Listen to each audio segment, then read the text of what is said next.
Welcome back to the Sports Rock Show. Rock. Now that we've knocked down some footballs, talk about baseball. Some big trades that have been pulled off thus far in the winter months. First, let's start off with the Shin-Soo Choo trade. Choo-choo. It was a 3-team deal with Arizona and Cincinnati. Yeah. The Indians got Josh Bauer, who's number 3 pick in Trevor Bauer. What's that? Trevor Bauer. Trevor Bauer, sorry. I'm thinking of Josh. He's number 3 pick in the 2011 draft, I believe. Yeah, highly touted at UCLA. Very highly touted. Only started 4 games for Arizona last year and before he got sent back down. What's that tell you? Well, it doesn't really tell me a whole lot. I'm not really sure why you'd give up so quickly on somebody like that unless he pissed off the wrong person. Well, I think that Arizona has fallen out of favor with his antics, so to speak.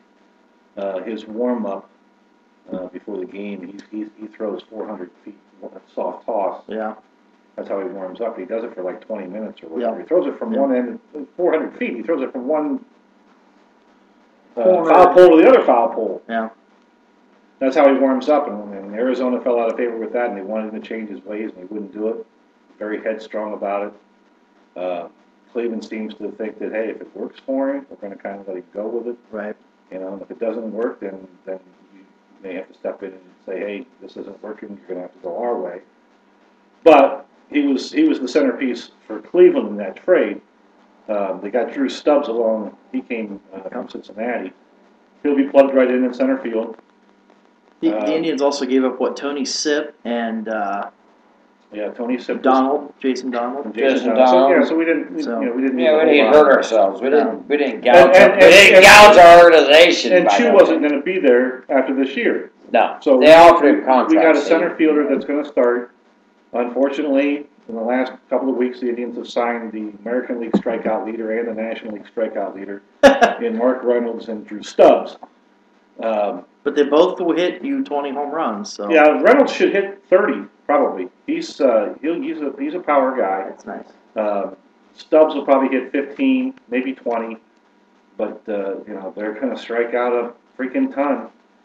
So I think the trade was okay. Bauer's obviously the key. If this guy comes in and can turn out to be a stud pitcher for us, and God knows we need one, then it'll look like a pretty good trade for sure. And they picked up 2 relievers who they think are gonna. Yeah, they should be plugged into the bullpen immediately. I would think. I think they're probably about 4 ERA relievers. Yeah, somewhere around there, 3 to 5. Both right-handed, hard throwers. The Indians like that about them. They like power arms out of the bullpen because they may be.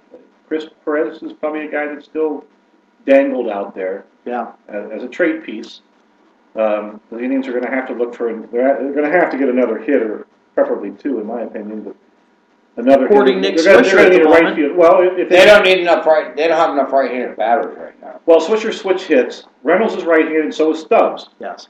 So that does help there. Yeah. No, what about Brantley though? Brantley hits left-handed. But I'm Brantley saying play left. You'll move Brantley to left, Yeah. and then I'll hopefully get someone like Swisher. Well, you're going to have to get a right fielder, and that's where they're after for Swisher. And if they can't get Swisher, Cody Ross, I don't think would be too bad of a guy. He hit 20-some home runs last year, hit about 270, I think. He'll come relatively cheaper than that. Could have had Hunter Pence. Even last year could have had. They should have signed Melky Cabrera as the first. Could have done that as well. Yeah. 2 years, $16 million deal for a guy that maybe he was on the juice last year or whatever, but he's had good seasons before. Yeah. He's a 300 hitter. Absolutely. And you could have got him relatively cheap. But if they could get Swisher or Ross, either one of those, I would still pursue Delman Young. He's kind of a goofball, Yeah. but he's a hitter. We need a DH. Mm-hmm. He's a hitter. He can't play the field for crap, but he's a hitter. What's the update with they his could use a Drupal? good right-handed, solid stick. I mean, Have things gone quiet with his Drupal? Is he coming back? I would say they're not pushing the trading, but I'm sure they would listen to offers. But a lot of teams that were in the market earlier in the off season over the winter meetings corrected their shortstop problems. Yeah.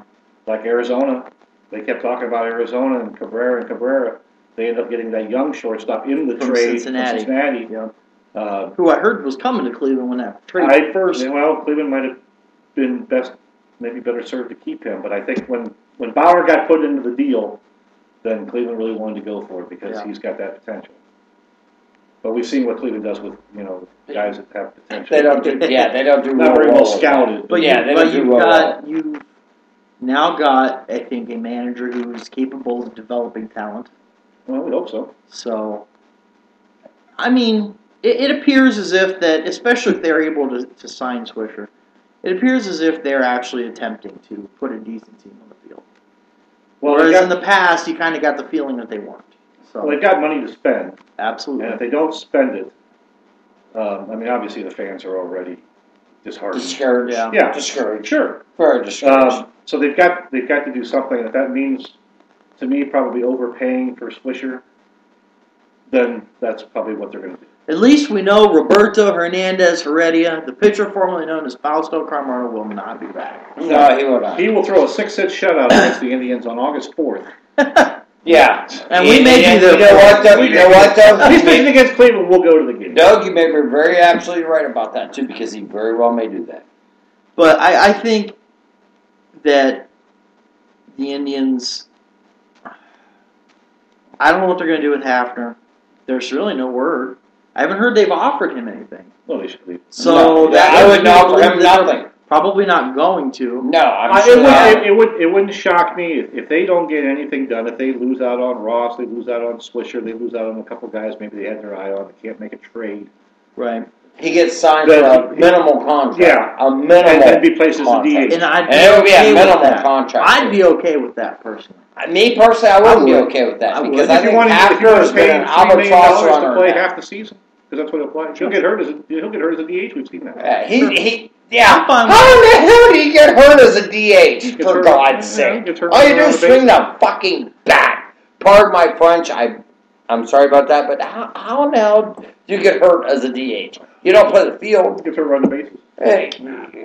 Or he gets hit by a pitch. It's I don't know. Or he hits the ball off his foot. He's a fragile kind of guy. He is fragile. As big as he is. He's very fragile. Hey, get him off the juice, and he's like a fine china. He shatters really easy. Shattered. Hey, Trav, you got a weak gina. Wow, we apologize for all of our female listeners out there. No, he's got a weak gina. I'm sorry. Anyways. Poor Travis. I think the Indians at least are attempting to do something, which is more than, like I said, we could say in the past. So hopefully, I really like to see him get Swisher. I really would. I think that would be a good.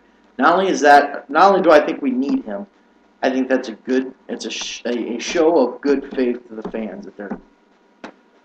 I don't give a But shit they're legitimate about bringing talent. But if it doesn't come, and I don't think Swisher's coming. No, he's not coming. He doesn't come. He's not coming. And they get caught holding the bag because they kept putting all their chips in for Swisher. Right.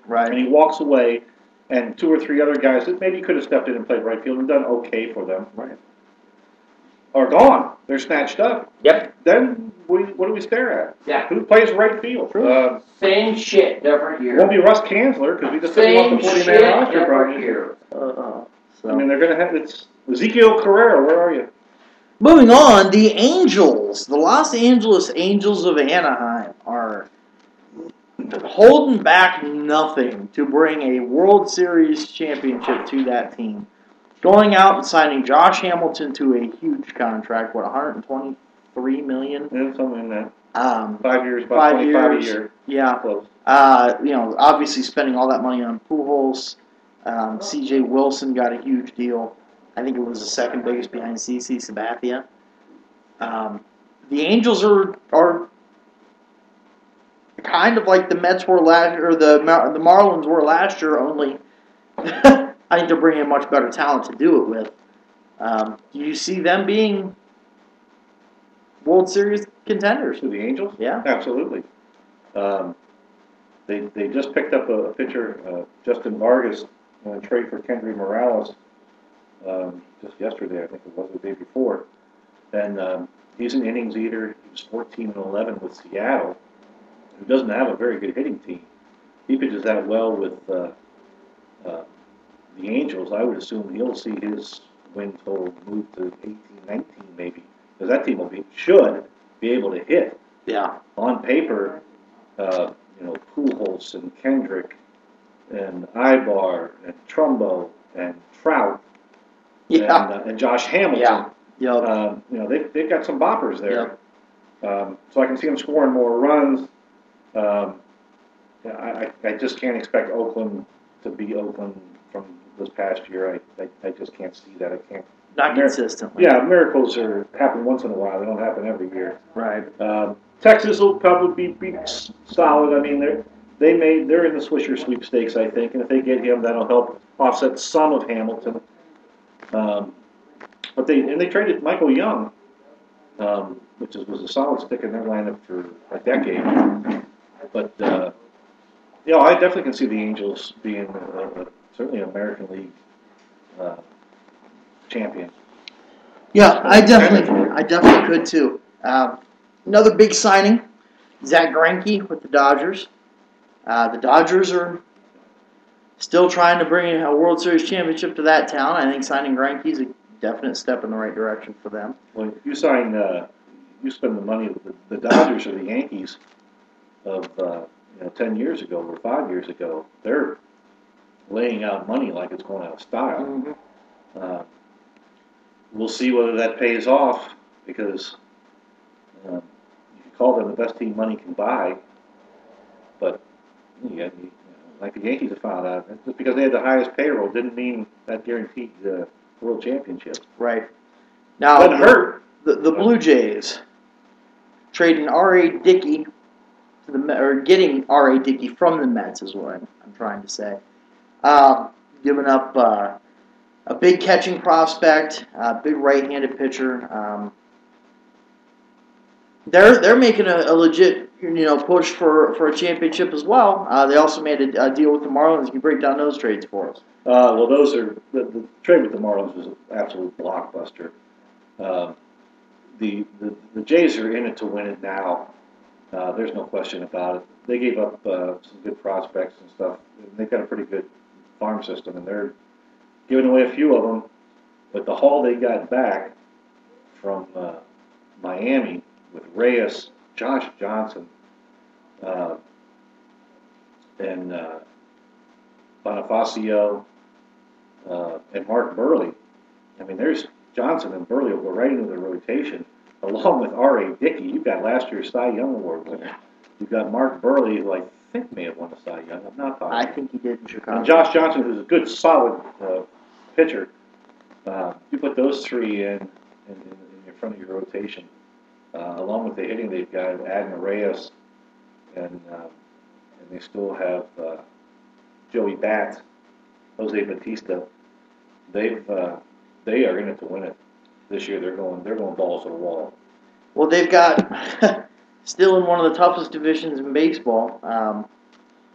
I think though that they but I think they're going for it now at a right because time. I think that the Yankees are sliding. Yes. The Red Sox are sliding. Mm-hmm. Baltimore had a fantastic year this past year. You can't expect them to duplicate that. Right. And Tampa Bay is going to be a solid team, but they're going to be young because that's they don't pay people down there either. So I think the Jays are looking at it as, hey, we got to strike while the iron is hot, and it's hot right now. The Yankees in Boston are somewhat in a decline, and it's not like they added the over the hill gang. Right. They added guys in their prime. Mark Burley did not win a Cy Young, but he's pitched a perfect game, no hitter. Yeah, he's a multiple all-star. Yeah, definitely. Yeah, I think that with the Red Sox, I don't think they're the Red Sox they used to be by far. The Yankees are definitely not what they used to be. This is the time for the Blue Jays to make a move. It's also a time for, it would have been a good time for Baltimore to make a move. I don't see them really doing much of anything now. They have not. They've been pretty quiet over this offseason. They really have. Yeah. So. And they lost Reynolds to Cleveland, who last year hit 20, almost 25 home runs or whatever. So it's a little bit of pop out of that lineup. Sure is. It sure is. So it's going to be interesting. There's been a lot of moves. I think this has been the most action that Major League Baseball's seen in offseason in quite some time. I know last year you had the Marlins loading up, but this year you've got the Angels loading up. The Marlins are loading up. The next year they're unloading. Yeah. You got the Angels loading up. You got the Blue Jays trying to load up. The Dodgers. You've got some pretty big trades made. And to be honest with you, this free agent class was pretty big. Yeah, it was, but you only had two top tiered players. Probably most people would consider Hamilton and Zach Greinke as the two premier free agents. But the baseball salaries, Edwin Jackson signs. Edwin Jackson is a nice pitcher. He's probably a 3 or 4 guy in a good rotation. And a 500 pitcher that's going to win 12, lose 10, ERA, decent ERA, nothing spectacular, innings eater. But to pay him $13 million a year is mind-blowing. I mean, that's a guy that, statistically looking at him, by my fiscal dollars, he would be probably about a $4 or $5 million pitcher, maybe. Yeah.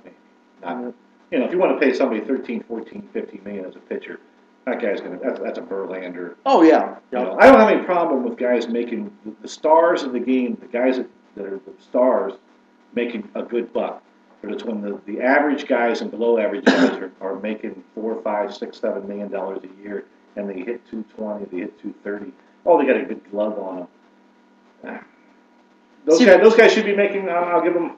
What's the league minimum? 400,000. I'll give them $1 million, and that's enough. They should be making 4 or 5. I think this goes to show you the premium that there is on pitching in the major leagues. To see somebody like Jackson getting that kind of money, you figure absolutely you're paying this guy $13 million a year, and he wins your team. You're paying him $1 million a win. Yeah. I mean, you're paying the guy $13 million a year. He should be your number 1 or 2 starter at worst. Right.